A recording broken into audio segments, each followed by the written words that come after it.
Williams is here with her debut full-length studio album, her solo album, coming away from Paramore for this release here. If you are around my age-ish or a little bit younger, a little bit older, probably in like the 20 to 30 range, and you followed pop punk when you were a teenager, Paramore, man, they were the shit, weren't they? They were everything. You know what I'm saying. They were just the best band of all time. Hayley Williams was your first crush, wasn't she? Yes, she was. She was your first crush.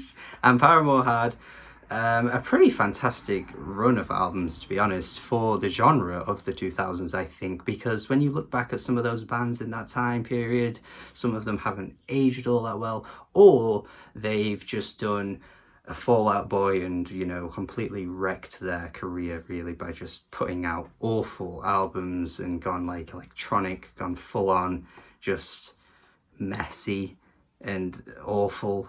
And while like the, I guess you could call the breakout into the pop world worked for bands like Panic at the Disco, and even, you know, bands like Blink-182 and Green Day are still thriving, even though I don't like their music anymore really these days, they are still huge bands.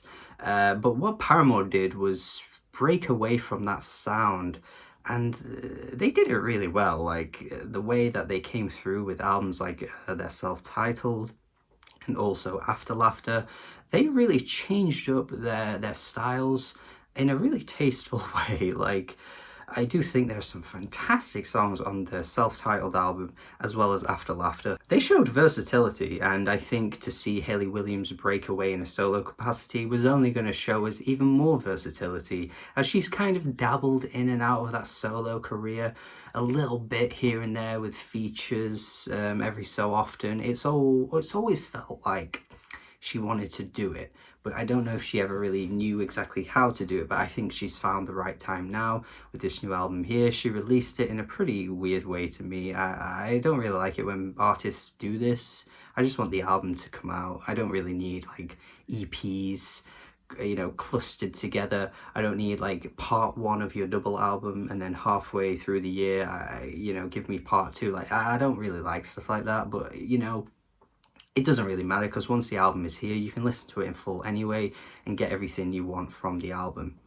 I just personally found her way of releasing this a little odd, and I don't know if it necessarily helped the hype. Maybe I'm wrong, maybe this won't, you know, be an issue at all, but I do feel like it kind of stinted a bit of the hype by doing it the way she did. But now the album's here, and you know, the results are pretty good. It kind of is a bit underwhelming though. I do feel like, you know, her solo release was meant to be a bit bigger and bolder than this, to be honest, but it's fine for what it is. I've already mentioned versatility in this review at the beginning, and I do think this album actually displays a really strong sense of style. Like, there's a lot of stylish undertones to this album. You know, some of the tracks have some really interesting bass tones. There's some really interesting instrumentals. The singing is really top notch throughout. Hayley's got a great voice, as you probably already are aware if you've been listening to Paramore for as long as you have. But I do think some tracks really highlight how she has just such a flourishing voice. I like the way that we dibble and dabble in and out of different styles, and you know, she manages to showcase her strengths through each one. She goes full pop sometimes, she goes a bit darker and a bit edgier on some of the tracks. The first two tracks display that really nicely. I just love the dark wave-ish tones of those two tracks. They're not like, you know, full on dark wave. I'm not like talking like you know, like really super dark and mysterious. Like, there's just this kind of like deep feel to these tracks which I really like, and I just feel like Hayley's voice shines on these ones, but she doesn't like keep it at that. She, you know, throws in that track that's a bit reggae inspired. You know, she throws in some full-on pop songs a few times here.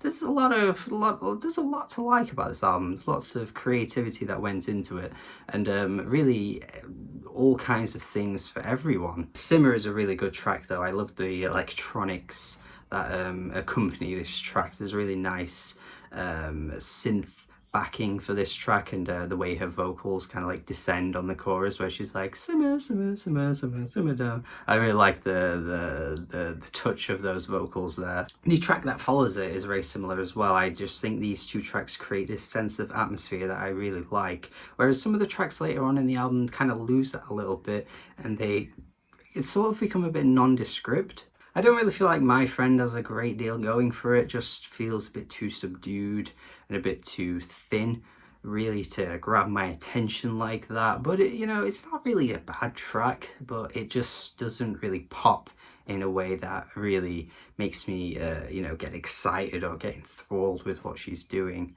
It does remind me of some of my issues with the self-titled album, where some of the tracks, yeah, sure, they were trying something a bit different, but it was just a bit too standard for what you'd expect from any genre that you could, you know, lay your ears onto. Not to say that she or Paramore have to be like pushing boundaries.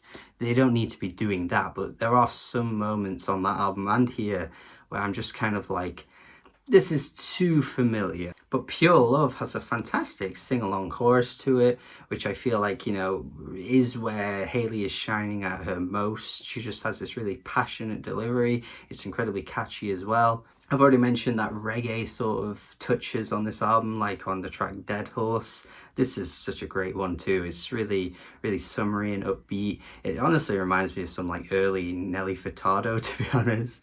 And even though like it's very much inspired by that genre, that reggae sort of fusion type stuff, she actually does it in a really nice way. You know, she delivers it in a pretty tasteful manner. It's not like, you know, just some really crappy UB40 type track. Anyone that's from the UK will know exactly what I'm talking about there. They're just this really annoying band that tried to attempt to fuse reggae on all of their tracks, and it just sounded goofy as hell. But Hayley Williams doesn't really ruin the sound like that. It does feel quite similar to when The Clash were doing on an album like London Calling, where they're, you know, fusing ska and reggae on some of the tracks. It actually feels very similar to those moments on that album.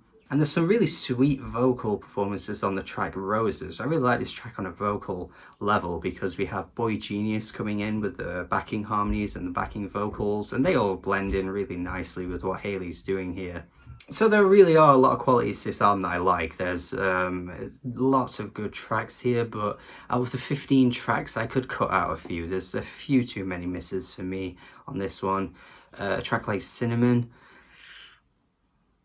just the well, it doesn't sound quite like that, but I don't know what she's trying to do with vocals here. It just sounds like a complete mess. And like I was saying, how good of a singer she can be, this just highlights some really weird qualities that she brings to the table with her voice. I guess she wants to try and be a bit different. Maybe she was emulating some strange Bjorkisms, but it just didn't work. I don't really particularly like Creepin' either. It kind of feels a bit gimmicky, really, with the lyrics. I'm not particularly that fond of the tune, to be honest, either. And as well as that Taken, I feel like the lyrics on Taken are really weak, where she's just depicting this scenario where I guess someone wants her, but then she's like, I'm taken. And then, you know, the guy she's with is taken too. I don't know. This just doesn't interest me. Sugar on the Rim has this really cool beat. I like the deep house vibes that she's bringing here. Wasn't quite expecting that. It does feel like a bit of a change of pace when you get to that track, but it kind of works. But then you hit the chorus, and I'm just not really big on what she's going for there, where she's like, sugar on the rim. Everything leading up to the chorus though is surprisingly really strong, but it's just when you hit that point, it just kind of sucks away the momentum. It doesn't really intrigue me that much. Kind of needed something a bit livelier, I think, to kind of like pop the track. But again, I do appreciate that she would even try something like that. It is a bit random, but you know, it's showing once again that she's taking risks, going for something different. It's not just, you know, the same old stuff we've heard from Paramore in the past. By that same metric though, I guess it shows here that just because you're taking risks doesn't mean that they're all necessarily going to pay off. And I feel like this track here just doesn't really hit the mark, you know, but it could have worked, but maybe just needed a stronger sense of identity here, because the chorus just is really limp. So overall, it's definitely pretty good. There are lots of good tracks on here, but yeah, just a few too many misses. You could have cut off the fat in some cases, because, you know, 15 tracks, while that isn't necessarily a bad thing, when you have a few filler songs that actually don't really work very well, if you took those out to like maybe a 10-track album, this could have been really good. But I guess it ends up being like a 6 out of 10. It's pretty good overall. I do want to be positive